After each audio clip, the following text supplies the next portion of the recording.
anybody's watching these and there's suggestions for improving the video, let me know. Okay, where did we leave off there? Nomenclature, right here. Substitution reactions using essentially HX. As we mentioned at the end, it doesn't have to be HX. The two components can come separately. You need proton. That can come maybe from sulfuric acid. And then you need your X, like the chloride or bromide or iodide. Here's another example. This alcohol, secondary alcohol with potassium iodide, sulfuric, we can get this. What mechanism is this? Very good. Clearly it's a substitution. The OH is being replaced by the iodine. What type of substitution? Yes, SN2. How do you know it's SN2? Because there's inversion shown here. Yes? SN1 doesn't give inversion. SN1 gives racemization, raceming. Mechanism. How do you make this a better leaving group?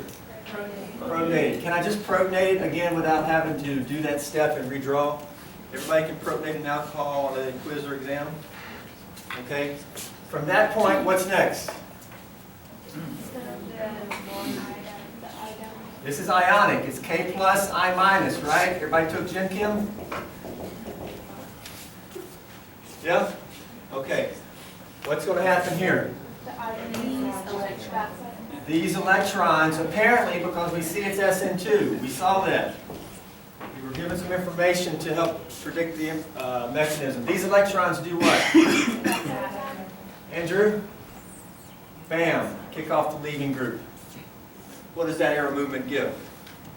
It gives an iodine bonded here, but the stereochemistry is going to be inverted. Backside attack. What do we make in addition to that? Water, the leaving group. Electrons move on to oxygen. There's now two lone pairs there. The arrows show it all. That's a good old-fashioned SN2 with a protonation step to activate the leaving group.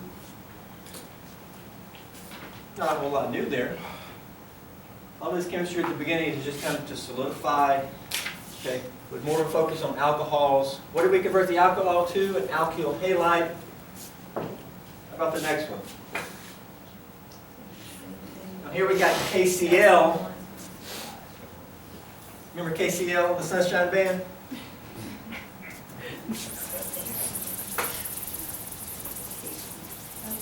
Sulfuric acid, what you want to do first? Yeah, protonate it. Can we do that? Yeah. We got a strong acid to protonate. Okay? I mean, at the beginning, I could show this as H plus, HSO4 minus. It's okay. I don't really need to see a mechanism for showing the formation of this. We know it's pretty much ionized. Sulfuric acid is an aqueous acid. It has to be aqueous. Electron reacts with H plus to give this species. We showed an example of that at the very beginning. What mechanism is this? Clearly the OH is being replaced with a chlorine, but hold on. The chlorine is not on that carbon. It's over here. Carbocation hydride shift, yes. SN2, you're never going to get the nucleophile on a different carbon. But SN1 you can, because what do carbocations, what are they prone to do? Okay?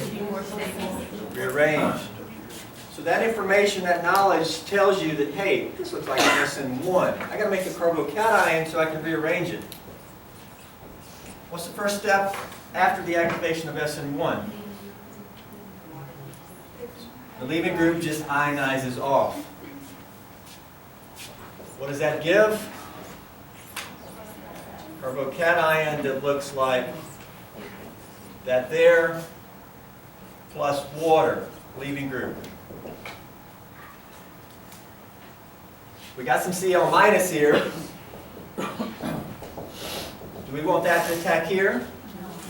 It could, but that ain't going to give that if we're doing a mechanism question. What do we need to do? We need a cation there. So chlorine can attack there. How many H's on this carbon? Very good. How many on that carbon now? Do you see that an H has to move? Can these two electrons break free and sort of migrate over there? Yes. What's that called? Hydride shift. Carbocation rearrangement. What does that air movement give? Now I have this. You may want to draw that HN that moved over there. I hate doing that because sometimes then you say, well, aren't there two H's there? Yeah, there's two there. But I just drew the one, only the one end that moved over.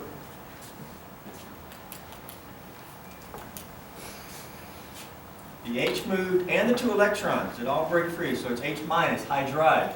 Now what do you want to do? By the way, why did we do that? Because we went from a secondary cation to what? Tertiary. We're going downhill in energy if we were going to plot a reaction coordinate diagram. Now what you want to do?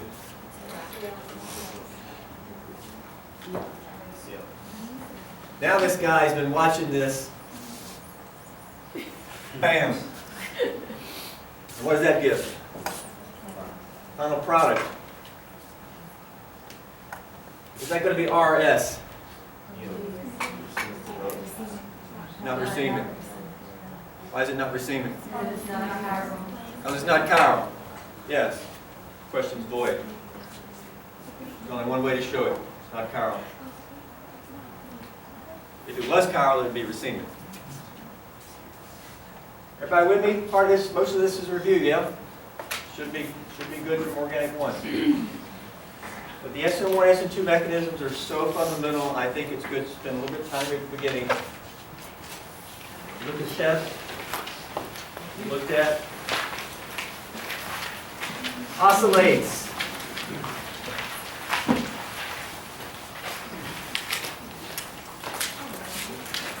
Another way to make an OH a good leaving group is to convert it to a tosylate. We mentioned this in Organic 1.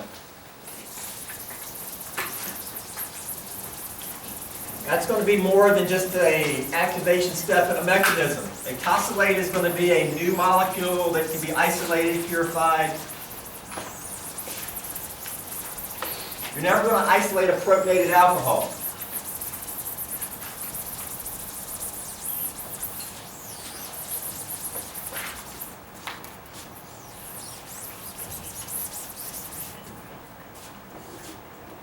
Here's a tosylate. Hopefully everybody's seen this.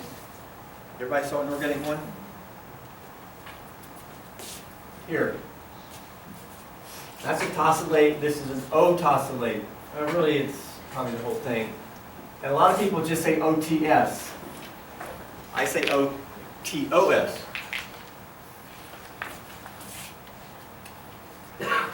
That's the carbon, and then this whole thing's the leaving group. Tosylate comes from, that's toluene. Methylbenzene's toluene. We mentioned that last time. So that's where the tol comes from. You can buy it at Lowe's. Sulfonyl. So it's toluene sulfonyl. Toluene sulfonyl, and you shorten that to something like tosyl. Tosyl chloride is what? That would be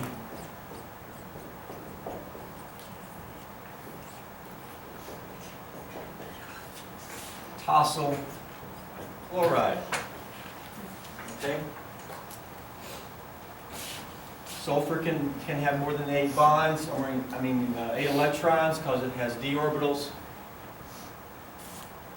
Tosyl chloride, pyridine. Pyridine's a 6-membered ring, like benzene, but it's got 1 nitrogen in place of the CH. It's a weak base. We'll cover more, look at that more during test 2. More introduction. Once you make the tosylate, we'll look at this mechanism, but this is going to be very important when we're getting to. Now we can react this new molecule, pure molecule, with a strong nucleophile. No acid required. Strong nucleophile might be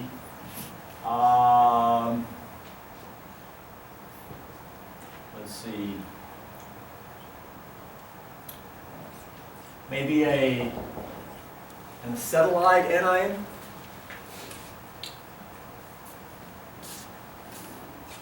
Could be a variety of things. It could be sodium hydroxide, it could be sodium methoxide, maybe a primary amine. And these electrons can attack here and kick off that oxygen, kick off the tosylate. But you do not have to protonate this first like we did before. It's a good leaving group without being protonated. And that's the power of the tosylate. Because think about it, if you have to protonate it, that means you have to have what in the reaction? A strong acid. If you've got a strong acid in your reaction, you can't have a real strong nucleophile because they're not compatible. I mean, you cannot have this in your reaction and a strong acid. It wouldn't exist. But you can use something here because no acid is required. Now the nucleophile is on that carbon instead of your leaving group. Let's look at how to make the tosylate. Tosyl chloride pyridine. Here's that. You could show this a couple of different ways. Okay. The sulfur has these electron withdrawing groups. It's kind of some partial positive. What do we have to do? We have to get the oxygen bonded to the sulfur, and the chlorine has to be displaced. How do you want to do that? These electrons add here. What do you want to do? What's your next arrow do you want to do? Okay. We don't want to kick off the chloride here. And that's it. Obviously, we've got to do that. This is going to be a new mechanism. And the important thing is, let me redraw these pi bonds in a little bit longer.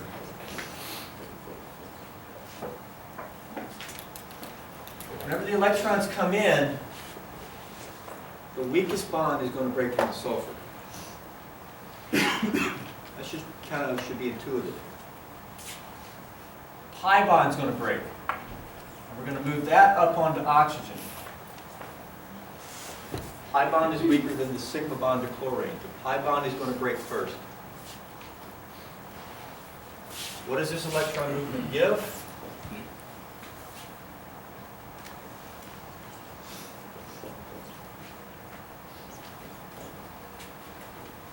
This is an aromatic ring with a substituent, okay?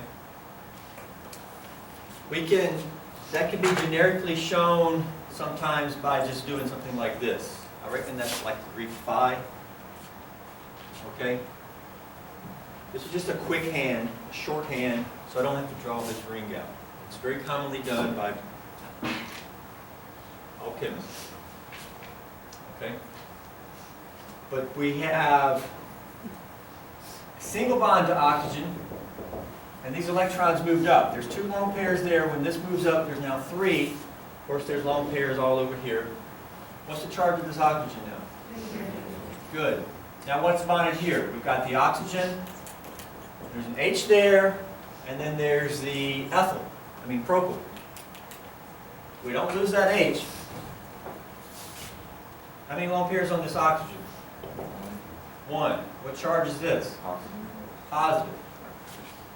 Everything here is net neutral. This is actually net neutral.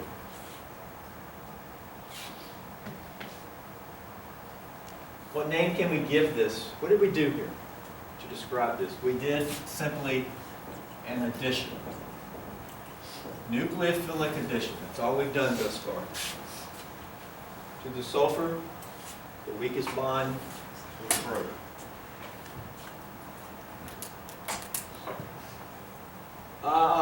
From here, you can do different ways, and I would accept different ways.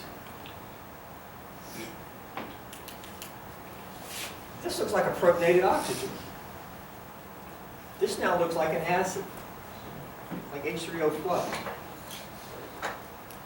We got to get rid of the H off of that oxygen. It's gone. At this point, the base, pyridine, these electrons, take the H, electrons stay behind.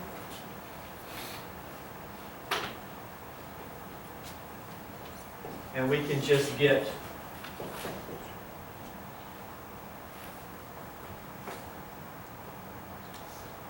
I wish I would have reversed these 2 steps, but I'm already doing it now.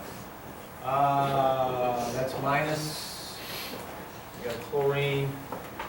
We got the toluene group. Now we got the oxygen with 2 lone pairs and the propyl. Plus what? This nitrogen is now bonded to what? H. That's a plus charge. They're still net neutral.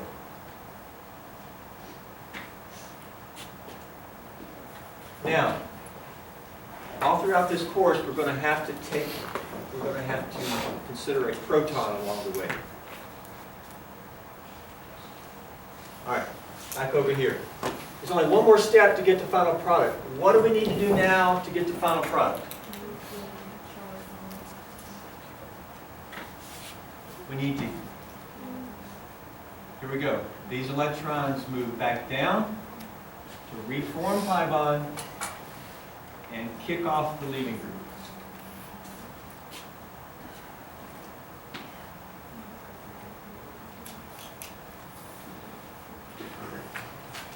And that gives, what does that other movement give? It gives sulfur, double bond oxygen, OR, there. That's the final product. And then what are we losing here? Cl minus. Okay? So we get the final product plus pyridine hydrochloride. The Cl minus will just team up with this and you'll have this salt, pyridine hydrochloride. Question here. Yeah, I was wondering why the next pi bond wouldn't break before the chlorine shut off.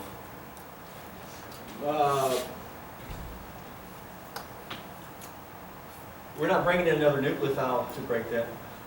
Okay, you mean bring this down and kick that up? So, Well, that would just be resonance. And by the way, that is happening, because resonance is always happening. yeah. Yeah. No, you could draw a resonance structure of this. Sure. That would just be resonance. Because all you would be doing is moving a pi bond. Yeah. Yeah. I mean, there's resonance here. What do you want to call this last step? Your final product. Elimination.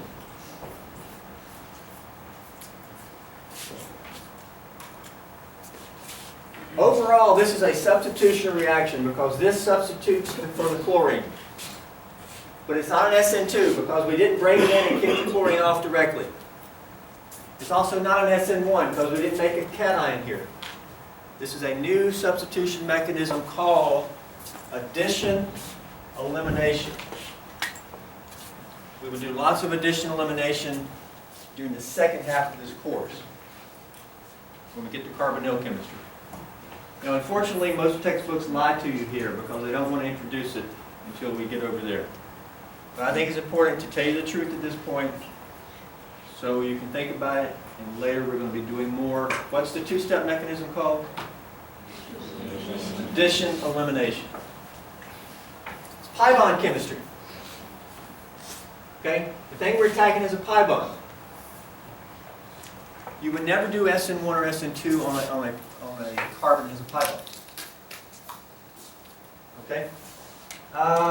In addition to tosylates, there are other type of derivatives. I showed my guys some in organic 1. I don't know if you other guys saw it. Mesylate, that's just instead of a toluene on the SO2, it's a methyl. Mesylate, that should make sense. Triflate, it's a trifluoromethyl. Triflates are very common in advanced organic type stuff. Great leaving group. There's a couple additional ones that are a little bit different. If under my hands was H's, what would that be? It'd be sulfuric acid. Okay? If that was OH, that'd be H2SO4. This is a dimethyl ester of sulfuric acid. It's a very potent alkylating agent. Nucleophile will attack here, kick off the O-sulfonyl. It's like up there. We kick off the O-sulfonyl. Up there, the sulfonyl is bonded to a toluene. Here, it just happens to be bonded to another O-methyl. It's very analogous. These come from sulfuric acid. They're very cheap. Buy by the gallon. So they're used a lot. They're also very toxic because they undergo SN2 reactions very easily. Dimethyl sulfate, diethyl sulfate. We now did, never mind. you need to move ahead. I'll ask questions. Questions about tosylate. Will you do some examples and we'll see some other things, but questions at this point? It's mostly review, we saw this in Organic 1.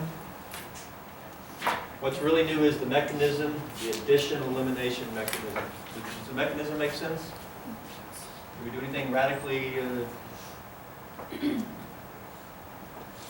Right here. Bring it in, we're going to break the weakest bond. Makes sense, yeah? A couple to do for homework.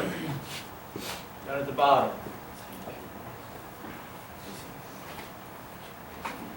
Keep in mind your stereochemistry. We'll look at those a little bit later.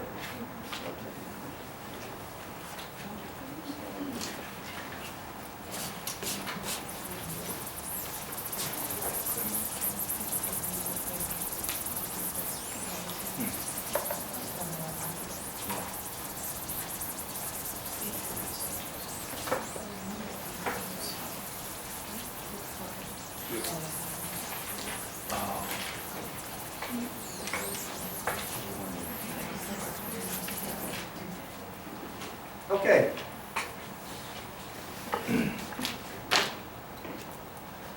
Next is C. Let's look at reaction of alcohols with thionyl chloride or PX3, where X being halogen. Another way to make alkyl halides. Primary alcohol here, PX3. Well, this is called thionyl chloride. It actually has some similarities to tosyl chloride that we just looked at. We draw out a Lewis structure, it's double bond O with 2 chlorines. It's just this one double bond O instead of 2.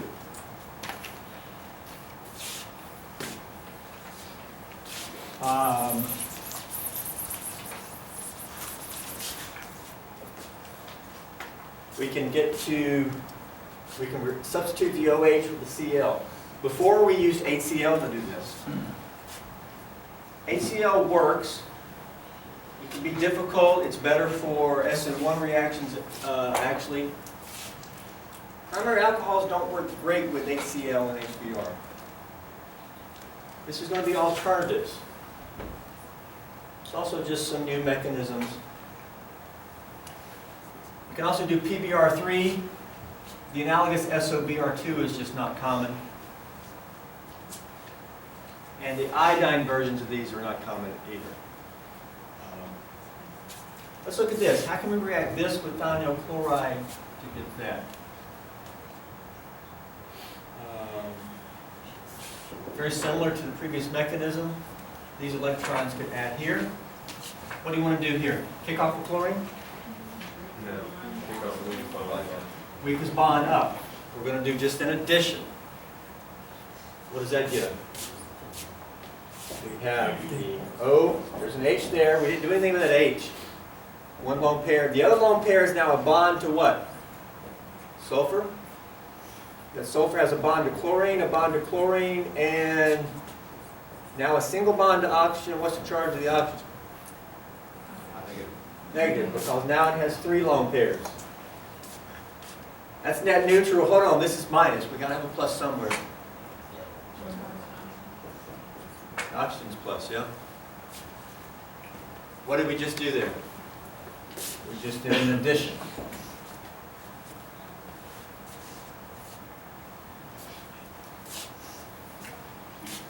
Now, at this point, we'll have this all the semester. We now have a proton that we got to handle or deal with.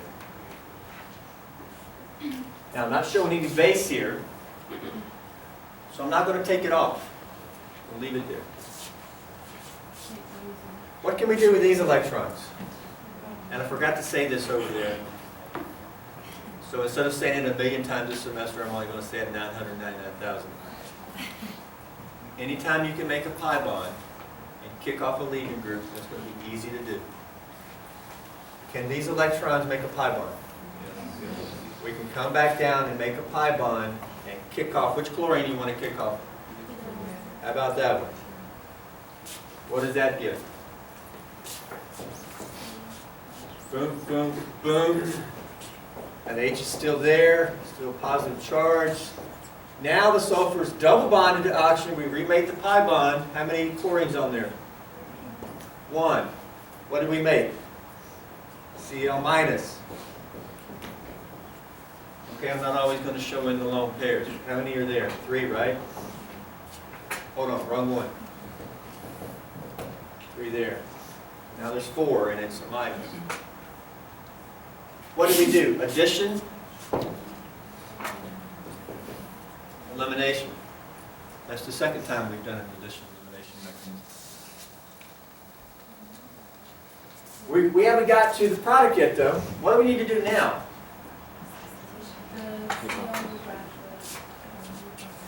Oh, what might you propose here? Don't we have to get the chlorine bonded to that carbon to get that final product?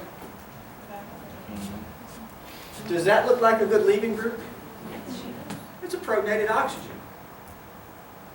Even if we took the oxygen off, it would look kind of like a tosylate a little bit. We got a good leaving group with a variety of ways. Now we can just show this here, kick that off. What mechanism is this concerted? Now this is a good old SN2. What does that give? Well, it gives our final product that we're after, plus what?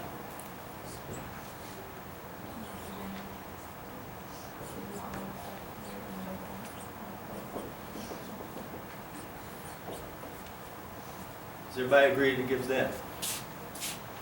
With appropriate lone pairs. And what mechanism was this? Matthew? SN2. Okay? Right? Look like an SN2? So oxygen a good leaving group? It's amazing how it ended up being a good leaving group. Did you know that at the beginning when we started the mechanisms? No, mechanisms take one step at a time. Ah, look, boom, there it is. Okay, should have told you this at first. Full products here, if we use thionyl chloride, are that plus SO2 plus HCl. That's the full products. Have I made all the products yet? I made that, but I haven't made these two. Usually I wouldn't even worry about this, but I'm going to show you because it's standard mechanism throughout the class. Mark? Can the chlorine bonded to the sulfur attack the oxygen since it's closer to the charge? Can this chlorine attack the oxygen? Yeah. You're not going to make, if you did, that oxygen would then have 10 electrons around it. Because it's got 8, 2, 4, 6, 8. You can't make another bond to that oxygen. Instead, you attack here and give that oxygen and electrons. That's the whole idea of leaving group. Okay. Here we go. What did I say? Here we go the second time. Anytime you can make a pi bond, kick off a leaving group, easy to do. Can we make a pi bond here? Can we kick something off? Chlorine. What does that give? I have an oxygen with an H. I now have a pi bond to sulfur, but it also has another pi bond to oxygen. By the way, we've never shown it, but doesn't how many lone pairs on this sulfur? There's one lone pair there the whole way. There's a lone pair there. Okay? This is now plus what? Leaving group got kicked off. Anytime you can make a pi bond, kick off a leaving group. What do you want to do now to get these two products? These electrons take the H. These electrons stay behind. And gives SO2, which is a sulfur, double bonded to oxygens.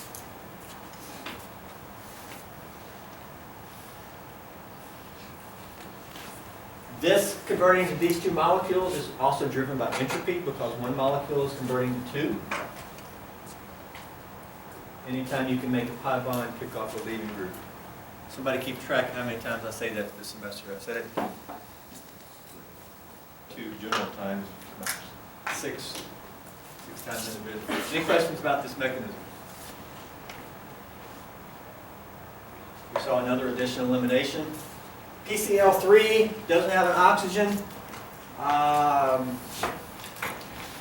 do it kind of quickly. PCl3 is going to have something like this. There is one lone pair. I'm not going to get into, I'm going to kind of lie to you a little bit, okay? Here, I would probably let you just say boom and kick this off. And that's going to give an oxygen bonded to phosphorus for 2 chlorines. There's an H there. There's a plus.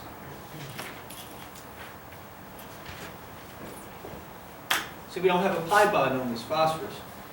We get that plus what? Cl minus, the leaving group. What's the next step to get us home, to give us an alkyl chloride? That's a positive oxygen. Bam, SN2, you get your, okay? It's pretty straightforward. It's just we're using a unique reagent, PCl3, instead of like HCl.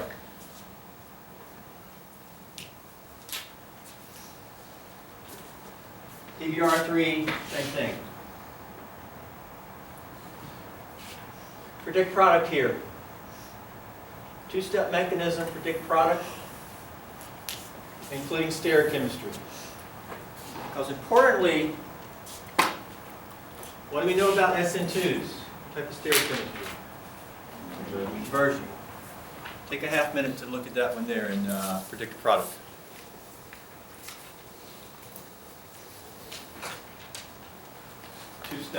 Two-step reaction. First off, a little bit of memorization in organic too because there's so many reactions. What does PBr3 do to alcohol? It converts it to an alkyl bromide. Okay? That right there has got to be quick when you see reagents. What do? That's something for a note card. Boom. Then you come in with, okay, well, what's the mechanism for that conversion? And then you say, well, what type of stereochemistry outcome do I expect? So this is the thinking of when you look at a reaction.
How's that?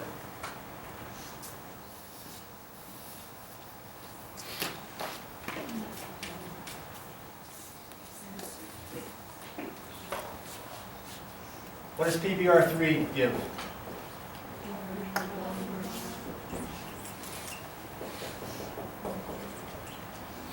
Can we give that? With inversion?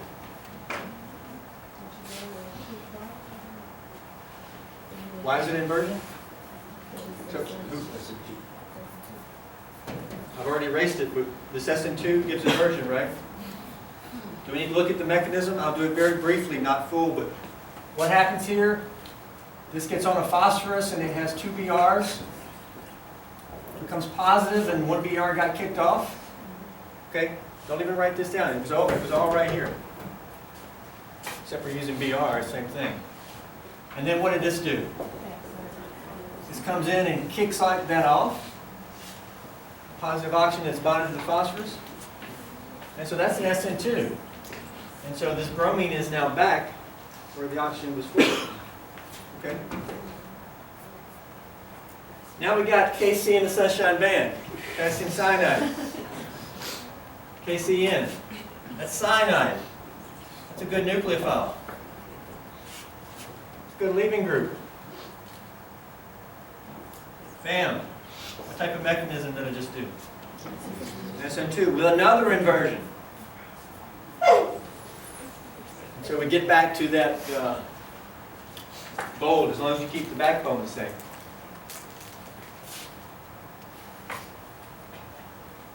Okay? Got to keep track of what inversions you're doing, how many. Do this one here on your own. Here, the first step is to react this with tosyl chloride pyridine, then potassium cyanide. Do that one on your own and we'll look at it next time.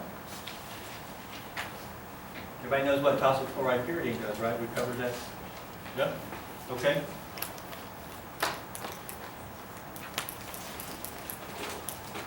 Oh wait, did I even mention the workbook last time?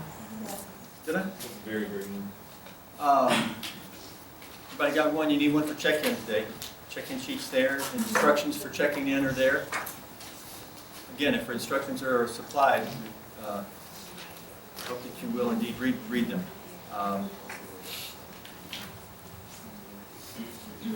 Test one. Test one material. The very first question is reaction of a tertiary alcohol with HCl. Okay? Page 1. Questions to start working?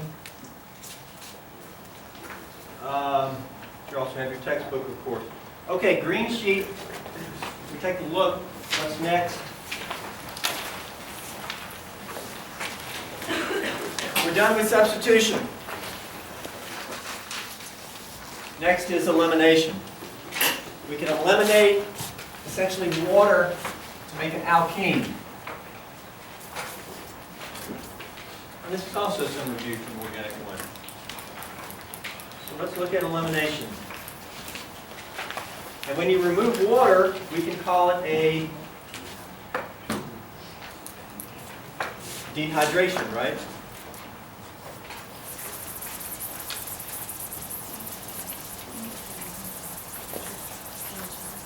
Great way to make an alkene.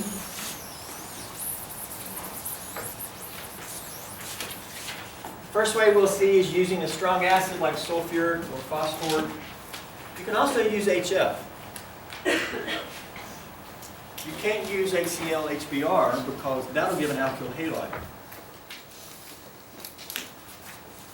HF won't give the alkyl fluoride because F- is important. So HF is often just used as a strong acid. Here's an example. Take this secondary alcohol, heat it with sulfuric acid. You can get this alkene. We've lost water, so we dehydrate it to the alkene. Note that it's going to be trans in this example, not cis. Also note that we get the double bond over here between the carbon with the leaving group and this carbon as opposed to here. So we get the more substituted alkene, right? Rather than the less. What's the names of these? It had, yeah, Satsef. I don't know how to spell it today. Both of these are Satsef, but this is the trans. What do you want to call this one? Hoffman. It's the less substituted alkene. All right, it's like that. What's the mechanism here? It's elimination, yeah? What type of elimination mechanism? SN what? SN1, right? E1? Oh, sorry. I was thinking too much about the one. E1, right? How do we know it's not E2? Well, E2 requires a strong base. I don't see a strong base. Right? E1. Now that you know what E1, this should all really be reviewed. What's the first step? All Already told you, first step under acidic conditions is usually always what? Protonate something. What do you want to protonate? I reckon I'll do that, okay? We'll do it occasionally. Just show that ionized, protonate it, all right? Or you can just protonate it on that structure there. We just protonate it, now have something like that, all right? Again, I may just skip that sometimes. What you want to do next? Well, E1 is carbocation chemistry. This just ionizes. Can this ionize and make what type of cation we're going to make? Can we just ionize and make a secondary cation? Sure. But you'd never want to ionize and make a primary usually. That's why dehydrating primary alcohols is difficult with acid. You have to do it a different way usually. Secondary, okay. What you want to do next to get final product? Two H's here. We want to do a fast beta elimination. Something has to take the H. You can either use water. I like to reuse the anion that's on the board, even though it's a very weak anion. I wouldn't expect you to draw lone pairs out here. I'll kind of let you have leeway. So a lone pair takes an H. These electrons move in. We get final product. Why is it trans? This looks like cis. So this is probably going to rotate, right?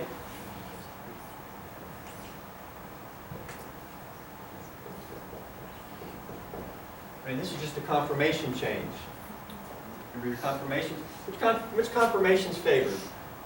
If I had a model of this, this would look kind of like it's sin eclipsed or something.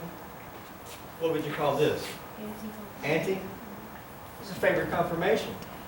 Because this is favored, it's going to change to here, and then when you do the elimination,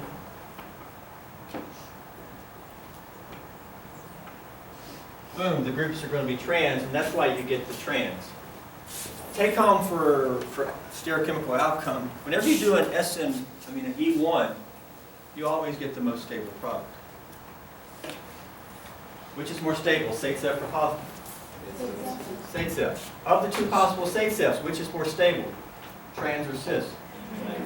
There you go. SN1 always gives the most stable product. Because in the end, it's an equilibrium reaction, and equilibrium migrates towards the most stable. So you can just kind of take them. If we were doing an E2, E2 doesn't always give State-Zeph. Sometimes E2 gives Hoffman, right?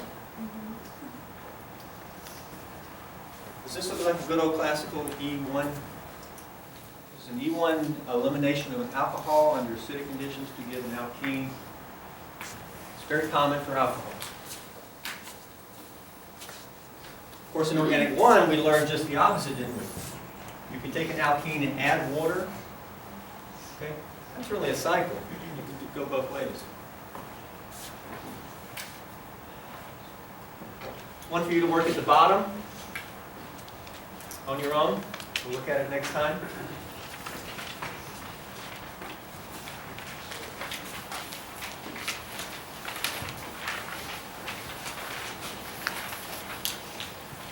And there's one over here on this side.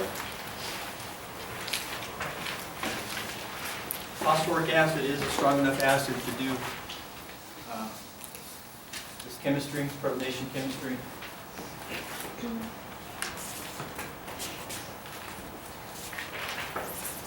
Let's introduce the next topic here.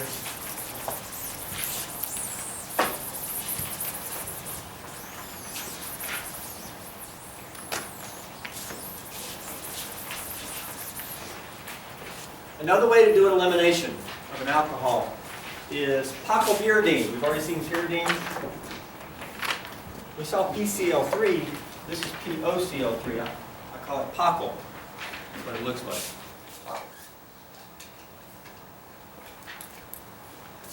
This is typically going to be an E2 mechanism. And because of that, it's better for primary alcohols. Again, isn't it very hard to eliminate a primary alcohol by an E1? You know, it's hard to make a primary cation. So you'd have to do it by E2. And pocklopyridine allows you to do it by E2. Show it here. If you have this primary alcohol, even if it's sulfuric acid, trying to do an E1, it'll be very unlikely. Making cation there, very unlikely, right? Pocklopyridine, very doable.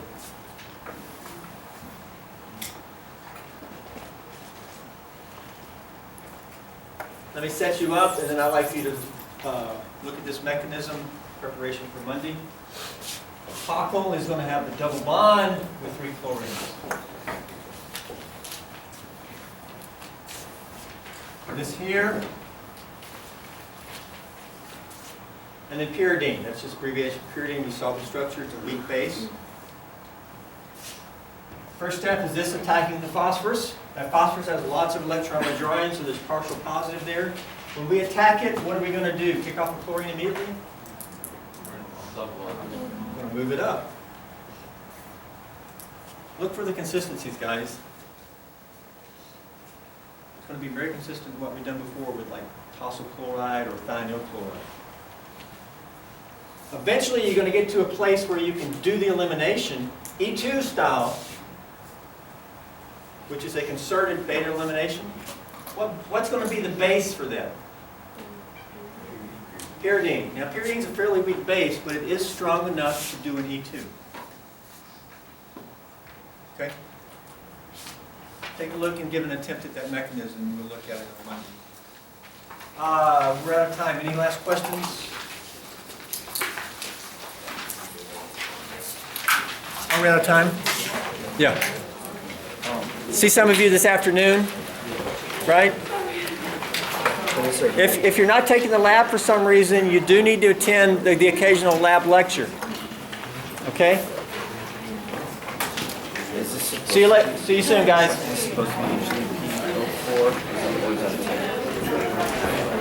H3PO4 is phosphoric acid. So that would be more acidic. Yeah, H2PO.